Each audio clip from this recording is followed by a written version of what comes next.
Pregame.com.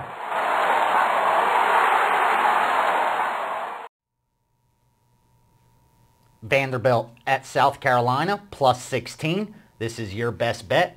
Tell me why. I'm going to take the underdog Vanderbilt Commodores here. If you follow Vanderbilt, Bobby Johnson was really making some progress with them, and he abruptly quit right before the season last year. Poor Robbie Caldwell had to come in and as an interim for the season. The team lost a lot of confidence when the coach left right before the season. You can't blame them. James Franklin, an excellent hire. They're 3-0 in the season. Granted, they haven't played a lot. They played Mississippi, a team that's down, and a couple of lesser teams. But everything I've read out of Nashville, this is a team that really believes in them. And it's a veteran team. They've got 19 starters coming back. And if you take a look at history between these two, out of the last 4 years, Vanderbilt has gone into South Carolina. They won one game straight up. And the three other games, they lost by, I think, 4, 7, and 11. So they're always there when they play South Carolina. I think this is a bargain right now. Well, the one thing I agree is definitely Vanderbilt's been the undervalued team. That's why they're 3-0 against the spread as well as straight up. And I think South Carolina's been the overvalued team. That's why even though they're 3-0, they're only 1-2 against the spread. So I think we've seen some inflated numbers with South Carolina. The thing that I wanted to discuss is, can South Carolina stop the run?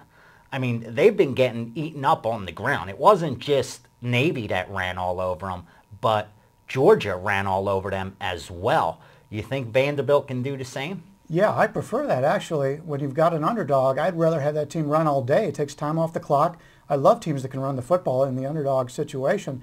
I think that's going to be a real concern. South Carolina's defense has looked shoddy.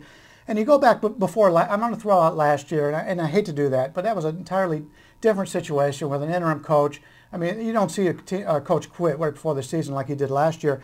But going back over the years, Vanderbilt's now 25-1 against the spread as a road dog. Vanderbilt's not been very good over these last few years, but this is their spot. They're very good catching points on the road. This is a huge game for them as well. Last year when they met, Lattimore didn't play. This year they got to face Marcus Lattimore, who's just been a monster, 246 yards on the ground last week. Can Vandy stop him? Well, when he hasn't played against him, the other guy ran pretty well too. So I'm not a big believer in college football running back. In fact, running backs overall being that much of a difference between number one and number two. He's going to get his yards. There's no doubt about it. But Vanderbilt has shown enough for these first 3 games against lesser competition that it makes it worthwhile to me that, in fact, even if South Carolina does run and has a little bit of success, takes more time off the clock, more value to the underdog. Do I smell upset? It could very well happen. That's your pick, your best bet? My best bet's on Vanderbilt. Bryan nailed his best bet last week with the over in San Diego and New England. His best bet this week, grab the points with Vanderbilt. I have to agree with him. Plus 16 is way too many.